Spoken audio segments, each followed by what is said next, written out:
बस यही चल रहा है, चेहरे पर शेविंग बढ़ रही है और बैंक में सेविंग घट रही है। किसी ने मुझसे पूछा, इस बार इतनी दाढ़ी क्यों बढ़ा ली? मैंने कहा, इस बार तिनका ज्यादा बड़ा है। इन 11 महीनों में मैंने भगवान से केवल एक ही प्रार्थना की है, भगवान बस टीका आने तक टिकाए रखना। इन 11 महीनों में इतना काढ़ा पी लिया, इतना काढ़ा पी लिया कि अंदर बैठा वायरस भी निग्रो हो गया होगा। कोरोना का डर ऐसा था कि कुछ भी टच करने के बाद मैं 10 मिनट तक साबुन से हाथ धोता था, फिर साबुन को 10 मिनट तक सैनिटाइजर से धोता था, फिर सैनिटाइजर की बोतल को 15 मिनट तक फिनाइल से धोता था। और बाद में तो डर इतना बड़ा कि एक हाथ से दूसरा हाथ टच हो जाता था तो मैं सैनिटाइजर से हाथ धोता था। आप बताइए, क्या कभी इंसान ने सोचा था एक दिन ऐसा भी आएगा जब लीवर से ज्यादा एल्कोहल हथेलियों को मिलेगा? आप डर की हद देखिए। मैं सर्फ के पैकेट को पहले सर्फ से धो रहा था।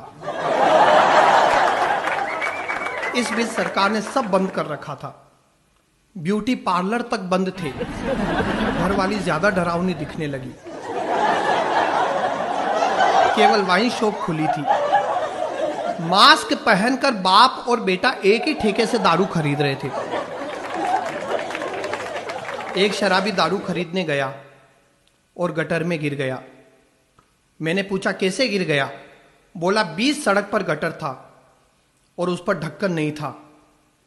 मैंने गलती से उसे सोशल डिस्टेंसिंग का सर्कल समझ लिया। और आपने देखा होगा, जिस दिन वाइन शॉप खुली उसके अगले ही दिन यूपी जाने वाली ट्रेन उड़ीसा पहुंच गई। मई जून में जब कोरोना अपने चरम पर था, तब मेरे 10 साल के बेटे ने मुझसे कहा, पापा गर्मी की छुट्टियों में नानी की याद आ रही है। मैंने कहा, सो जा बेटा, इस समय पूरे देश को नानी याद आ रही है। अच्छा, अपना देश तो है ही बड़ा विचित्र। बीमारियों का इलाज भी टोने टोटके में ढूंढता है। मेरे पास के मंदिर में कोरोना का झाड़ा तक लगने लगा। बताइए, कोरोना का झाड़ा। मजे की बात यह थी कि जो झाड़ा लगा रहा था वो मास्क पहने हुए था। उसे चमत्कार से ज्यादा विज्ञान पर भरोसा था। अच्छा, आप देखिए, इस कोरोना ने कंफ्यूज भी बहुत किया। आप देखिए, जब मार्च में कोरोना आया तब सरकार ने कहा, हमें कोरोना से लड़ना है, डरना नहीं।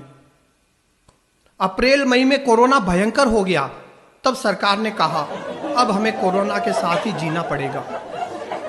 जून जुलाई में कोरोना और भयंकर हो गया, तब मैं डर गया, अब कहीं सरकार ये ना बोल दे कोरोना यहीं रहेगा, हमें ही जाना पड़ेगा।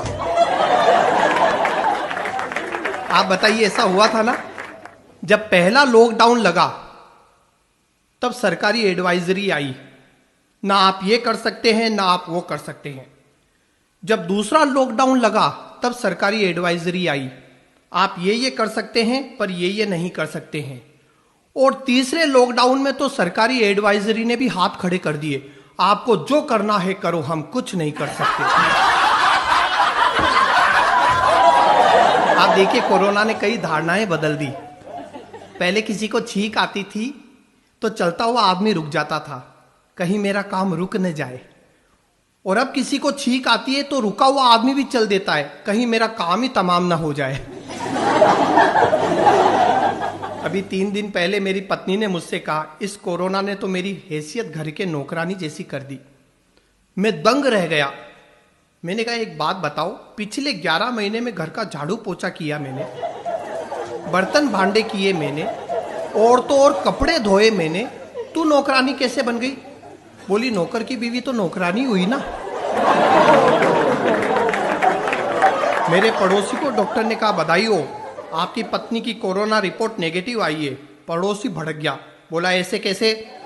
पूरा पैसा दिया है टेस्ट का, 14 दिन क्वारंटाइन की बात हुई थी। और अब तो देखिए, बहुत खुशी की बात है कि कोरोना की वैक्सीन भी आ गई है और वैक्सीनेशन का काम भी शुरू हो गया है। लेकिन भारतीय महिलाएं सबसे अलग। एक बोली, इसमें कलर रेंज है क्या? मैं पिंक कलर की वैक्सीन लगवाऊंगी। दूसरी बोली, मुझे वैक्सीन की रेसिपी बता दो, मैं घर पर ही बना लूंगी। कोरोना की माया है। लेकिन मैं आपको एक बात बताऊं, पिछले 11 महीने से कोरोना है या नहीं ये पता करने के लिए लोग टेस्ट करा रहे थे, ऑक्सीमीटर खरीद कर ला रहे थे। लेकिन मुझे तो एक शादीशुदा अनुभवी आदमी ने मार्च में ही बता दिया, अपनी पत्नी से 10 मिनट तक लड़ो, धुआंधार लड़ो, अगर सांस नहीं फूल रही है मतलब कोरोना नहीं है।